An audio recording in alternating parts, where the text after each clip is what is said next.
Bhagavad Gita, chapter 14, the Yoga of the Gunas.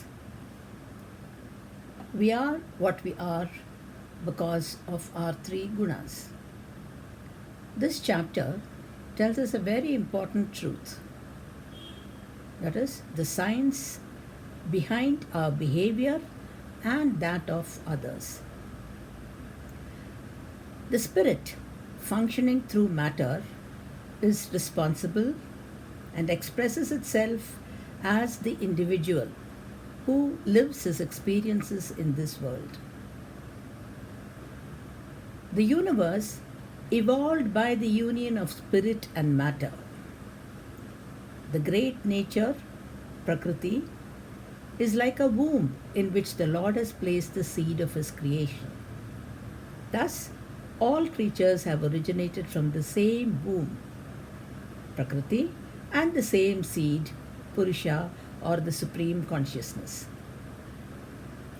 However, of the innumerable varieties in creation, no two individuals, even of the same species, are alike. This is because the Purusha, that is the Supreme Consciousness, seated in matter, Prakriti, experiences the gunas born of matter. Gunas refer to the attitude with which the subtle body, the mind, functions. The psychological being in every one of us comes under the influence of three different gunas: Sattva, which is purity, Rajas, which is passion, and Tamas, which is inertia. And it is this which makes us act the way we do at any given moment. All the three gunas are present in everyone, but their proportions differ, which is why individuals behave differently.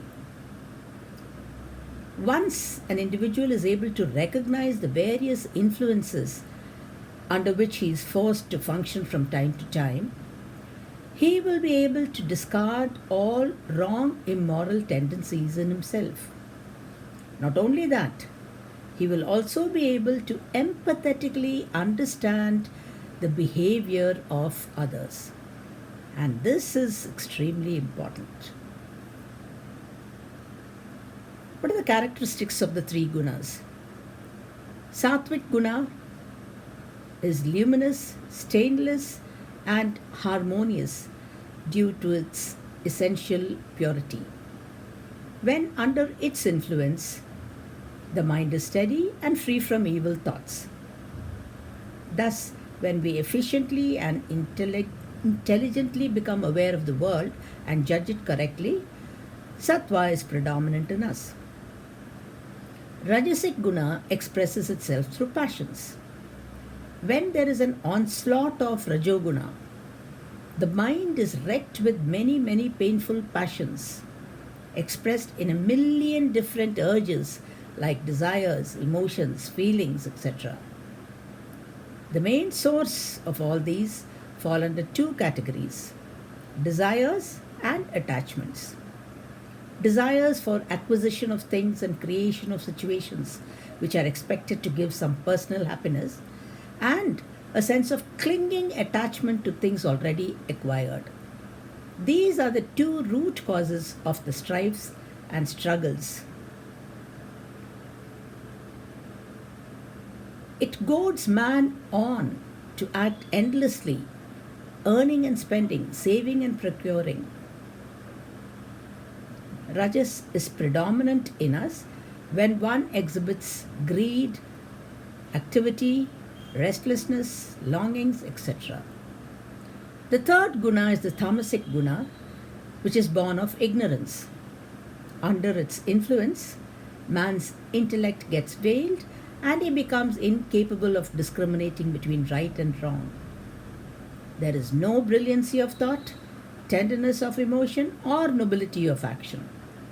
He becomes indolent and heedless of the nobler and divine aspirations of life. And when tamas predominates, there is inertness, heedlessness, delusion, idleness, confusion of the mind, unable to arrive at any decision, and a tendency to escape all responsibilities. At any given moment, one predominating guna operates, while the other two, though still present, are not prominent enough to operate. And all these three gunas are effective in our present lives and also continue even after death. Hence, these tendencies of the mind have to be cultivated and developed, pursued, and strengthened in this life.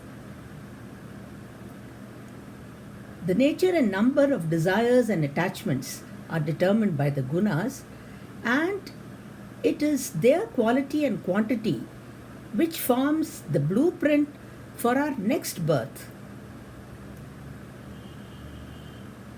A very brilliant statement.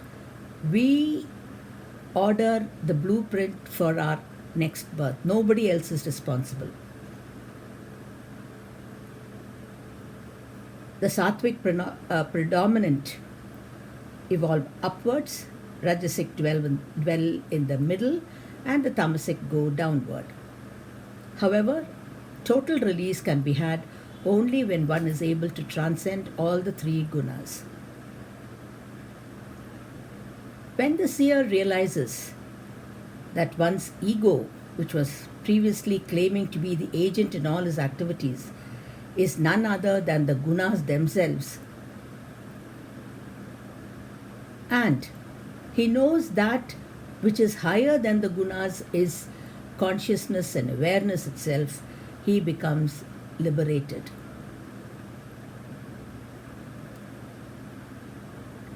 The characteristics of such a man are neither hates nor longs for the effect of the three gunas when they are present or absent.